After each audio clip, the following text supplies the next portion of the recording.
네, 안녕하세요. 한국과학영재학교 3학년 KSF 멘토스의 수학 멘토 유재신입니다. 네, 저번 영상에서는 이제 1.3절까지 했었죠. 이번 영상에서는 이제 1.4절부터 아마 1.6절 정도까지 나가게 될 것입니다. 네, 그래서 1.4절의 제목은 The Tangent and Velocity Problems입니다. 여기서는 이제 한번 그 접선들을 정의를 하고 이제 어떻게 속도가 정의가 되는지를 알려주는 그런 단원이라고 할 수 있습니다. 예를 들어서 이제 y는 x제곱이라는 함수가 있다고 합시다. 그리고 저희는 이제 P점에서의 접선을 구하고 싶다고 하죠. 만약에 이 P점에서의 접선을 구하려면은 저희는 이제 이 qx의 x제곱이라는, 그러니까 이 빨간색 라인이 접선인데 저희는 이제 어떠한 의미의 점 q x, x제곱을 잡아서 이 점이 접선 위에 있다고 가정을 할 거예요.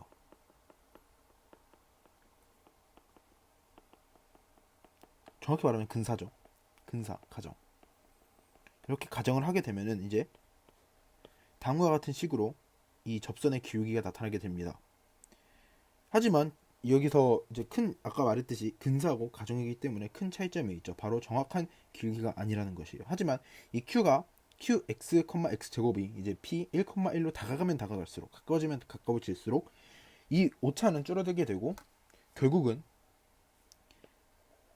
접선의 기울기가 되게 됩니다. 즉 리밋 q가 p로 갈 때 mpq는 m으로 간단 말이고, 다음과 같은 식으로 이제 그 접선의 기울기를 구할 수 있죠. 1,1에서의 접선의 기울기를 구할 수 있죠. 네, 그래서 여기서 접선의 기울기가 어떻게 구할 수 있는지 저희는 알아봤는데요. 즉 다음과 같은 식으로 어떠한 의미의 점을 그 곡선 위에 있는 의미의 점을 접선 위에 있다 가정을 하고, 그 곡선 위의 점을 이제 무한히 그 접선을 구하려는 점에 가까이 다가가게 시키면은 결국은 그 기울기, 그 MPQ가 그 접선의 기울기가 된다는 것을 저희는 알 수 있었습니다. 그리고 두 번째는 이제 속도, 속력, 즉 순간 속도에 관한 것입니다. 이제 average velocity는 time elapsed 분의 change in position, 즉 change in position over time elapsed인데, 여기서 다음과 같은 식으로 이제 ST가 이렇게 주어졌을 때 이렇게 하면은 49.49라는 이제 평균 속도를 구할 수가 있습니다. 하지만 이제 저희가 알고 싶은 거는 이제 순간 속도. 이 순간 속도를 어떻게 구하느냐? 이 타임 elapsed가 0초로 수렴하면 수렴할수록 이 average velocity는 순간 속도로 다가가게 됩니다. 즉 이게 dt분의 ds라고 하면은 이게 순간 속도가 되겠죠. 사실 1.4절은 이게 다예요. 1.4절은 굉장히 내용이 없고 그냥 tangent of velocity가 어떻게 정의가 되는지 그런 것들만 보여주는 장이라고 할 수 있습니다. 그리고 이제 1.5절은 the limit of a function. 근데 이 1.5절에서 나오는 이제 limit의, 즉 극한의 정의는 정확한 정의가 아니고 정확한 정의는 1.7절에서 나옵니다. 1.5절에 그래서 이 1.5절에서 정의를 하는 이 limit는 intuitive definition of a limit라고 써 있죠. 즉 정확한 정의가 아니라 직관적으로 알 수 있게 그런 대충 정의한 그런 리미트의 정의입니다. 하지만 이런 대충 정의한 정의는 이제 굉장히 직관적이고 이해하기 쉬워가지고 이 정의를 많이 사용하고 있는데, 이제 이슐린 델타 논법은 굉장히 이해하기가 어렵고 처음 만나는 분들에게는 굉장히 큰 장애물이 될 수 있어서 사실 이 intuitive definition of a limit을 굉장히 많이 사용하곤 합니다. 그래서 이거를 정의를 intuitive definition of a limit을 자세히 보자면, suppose f is defined when x is near number a, then rewrite 이런 식으로 저희가 아는 리미트 x가 a로 극한까지 다가갈 때 fx는 l로 간다. 이게 리밋이죠. The limit of fx as x approaches a equals l. 그러니까 이게 values of fx arbitrarily close to l by restricting x to sufficiently close to a. 그러니까 fx의 값을 이제 굉장히 l에 가깝게 만들 수 있다. by 어떻게? x를 a에 충분히 가깝게 설정함으로써 fx를 l과 충분히 가깝게 만들 수 있다. 하지만 not equal to a. 여기서 x는 a와 동일할 필요는 없습니다. 즉 y는 fx 근데 0에서 이 값을 갖고 있는다고 치죠. 그러면은 리미트 x가 0으로 갈 때 fx는 왼쪽에서 보나 오른쪽에서 보나 0이죠. 하지만 f0은 예를 들어 이게 3이라 했을 때 3이 됩니다. 즉 이렇게 되는 거예요. 그러니까 이 리미트의 정의는 꼭 그 x의 값에서 a의 x는 a에서 그 값을 가질 필요는 없습니다. 그리고 뭐 이런 식으로 나타내기도 합니다. 그래서 이게 이제 굉장히 좋은 예제인데 guess the value of limit x가 0으로 갈 때 x분의 sin x 이게 이제 굉장히 많이 쓰이는 그런 리밋의 하나의 그런 외워두면 좋은 그런 것입니다.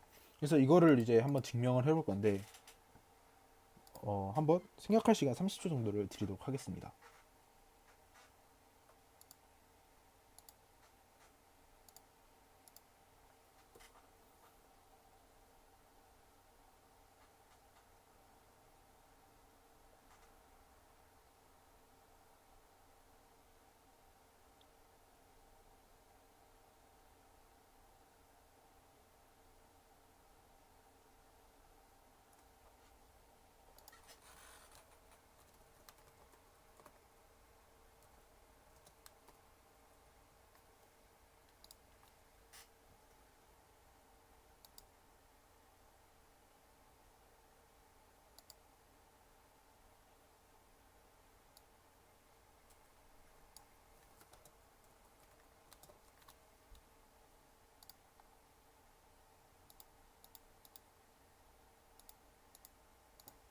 네, 다 생각하셨나요? 그럼 한번 이걸 증명을 해보도록 하겠습니다. 우선 저희는 이제 sin x가 이제 1에서부터 나온다는 걸 알죠.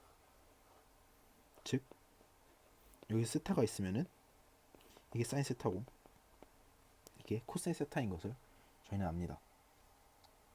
그리고 요거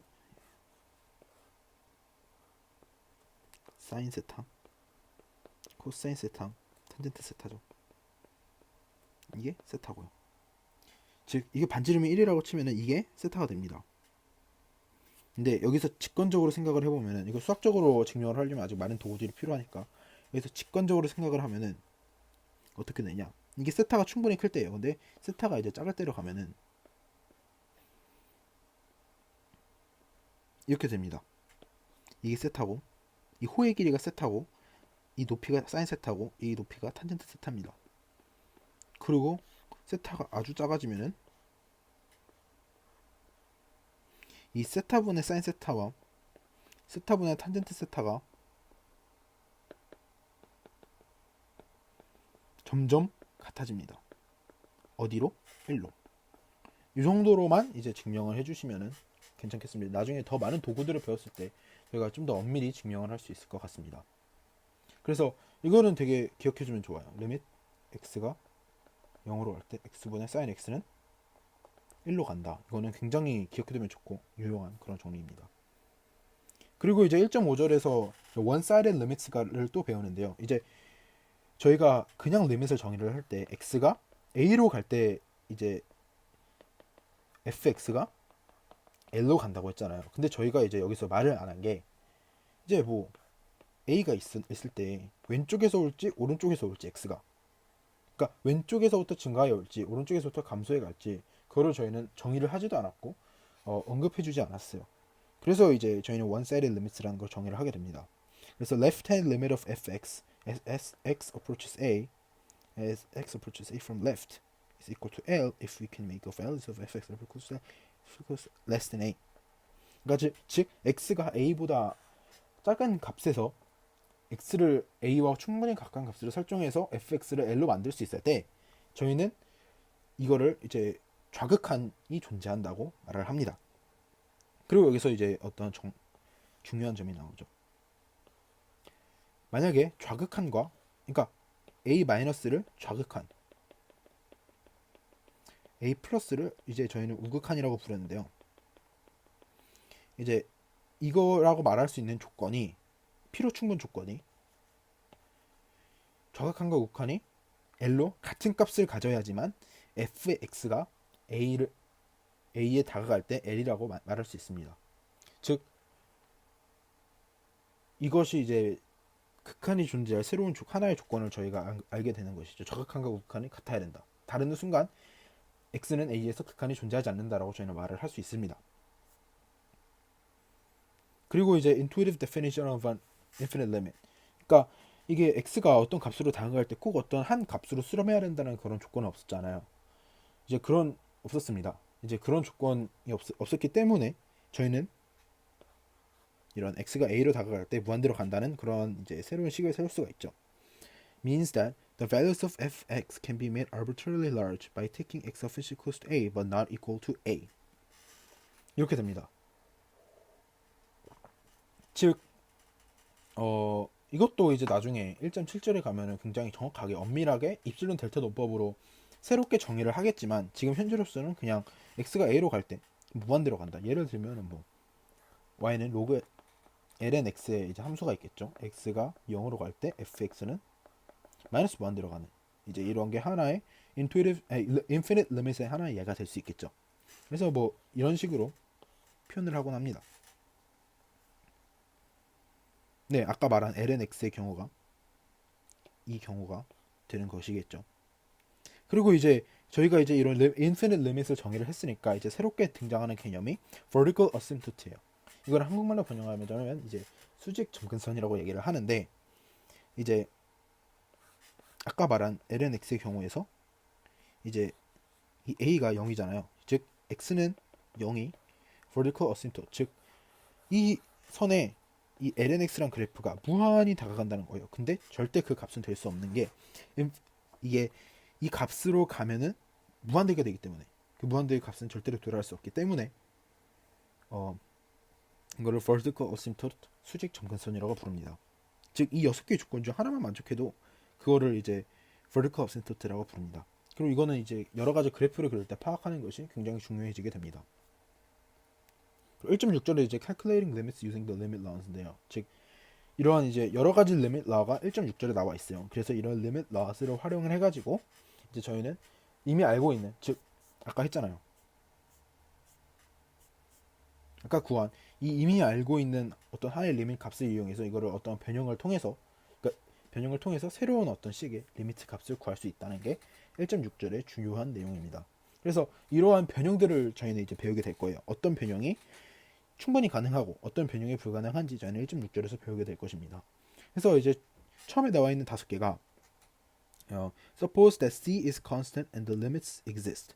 그러니까 이 두 개의 리미트가 존재한다고 가정을 했을 때 이제 리미트의 합에 대해서 성립하고 리미트의 차에 대해서 성립하고 상수 곱하면 상수 곱해지고 곱은 곱으로 분리가 되고 나눗셈은 나눗셈으로 분리가 됩니다. 근데 여기 5번에서 중요한 게 이게 있죠. gx가 0이 아닐 때 분모에는 0이 갈 수 없기 때문에 gx는 0이 아닐 때 조건이 추가가 됩니다. 그리고 이거는 이제 그냥 아까 그 저번 영상에서 말했다시피 이제 펑션을 표현하는 4가지 방법이 있었잖아요. 뭐 verbal, by graph, 뭐 by table, 뭐 이런 여러 가지 by explicit form, 뭐 이런 4가지 정도의 방법이 있었는데 이것도 그냥 하나의 이런 식들로 표현된 것을 그냥 말로 옮긴 그런 이제 텍스트라고 보면 되시겠습니다. 네, 그래서 이 5개의 이제 limit laws를 배웠는데 이 limit laws로부터 유도가 되는 게 이거예요. 이건 어떻게 유도가 되냐? fx 곱하기 fx는 limit fx 곱하기 limit fx는 limit fx의 제곱는 limit fx의 제곱. 이 제곱이 완전 밖으로 나왔죠. 뭐 이런 식으로 증명을 할 수가 있습니다. 그래서 6, 7, 8, 9, 10, 11. 뭐 이런 이거 루트라고 불리고 루트 라라고 불리고 이거는 뭐 똑같이 루트 라라고 불리는데 뭐 이런 6, 7, 8, 9, 10, 11번에 이러한 이제 리밋 라스를 이제 1번에서 5번을 이용해서 한번 유도를 해보는 것은 저는 추천드립니다. 이 유도를 해봄으로써 인해서 리밋 라에 대해서 익숙해질 수 있고 어떤 리밋 라가 존재하는지 알 수 있고 리밋 라가 언제 성립하는지 알 수 있기 때문에 굉장히 큰 도움이 될 것이라고 저는 생각을 합니다. 그리고 이제 direct substitution property인데요. 만약에 f가 polynomial 또는 rational function, 즉 다항식 함수, 다항 함수 혹은 유리 함수의 경우에는, 그리고 a가 f의 도메인 안에 있을 경우에는 이게 성립한다는 그런 이제 새로운 theorem을 배웠습니다. 네, 이거 아까 본 거죠. 1.5절에서 그 좌극한과 우극한의 정의를 할 때 본 그런 theorem이고, 제 이번 theorem, 이것으로 유도된 게 3번 스퀴즈 theorem인데 이게 굉장히 중요로 합니다. 이게 문제 풀 때를 굉장히 많이 쓰이고 이제 굉장히 많은 분야에서 유도가 될 수 있고 굉장히 많은 정리를 증명을 하는데 사용될 수 있기 때문에 이 스퀴즈 theorem은 굉장히 중요하고 꼭 알아둬야 하는 theorem입니다. 이거는 이제 직관적으로 알겠죠. 왜냐면 fx가 gx보다 크거나 같을 때 리미트로 가는 값도, 만약에 이 값의 리미트 구하려면 이 값이 이 값이고, 이 값에서 리미트 구하려면 이 값이 이 값에서 리미트 구하려면 이 값이 이 값이고, 즉 이 관계식이 성립을 하게 됩니다. 이 관계식이 성립을 하게 되는데 이거를 이제 함수 3개로 만들고 조금 변형을 가하면은 다음과 같은 게 됩니다. 즉 어떤 fx가 있고 어떤 gx가 이렇게 있을 때 이 hx가 이 사이에 있다고 생각해봐요. 이게 hg예요. 그리고 이 값이 만약에 f가 같은 값으로 가고 g가 같은 값으로 갈 때 h도 같은 값으로 간다는 그런 게 The Squeeze Theorem인데, 이 정리 굉장히 중요합니다. 꼭 알아두시는 거 추천드리고요. 인터넷에 찾아보면 굉장히 많은 문제들이 있으니까 그런 문제들도 한번 풀어보는 거 추천드립니다. 네, 이게 그래서 오늘의 영상 끝이고요. 이제 다음 시간에는 이슐론 델타 논법하고 1.7절에서 정의하는 굉장히 중요한 그런 르밋의 엄밀한 정의를 배우겠습니다. 감사합니다.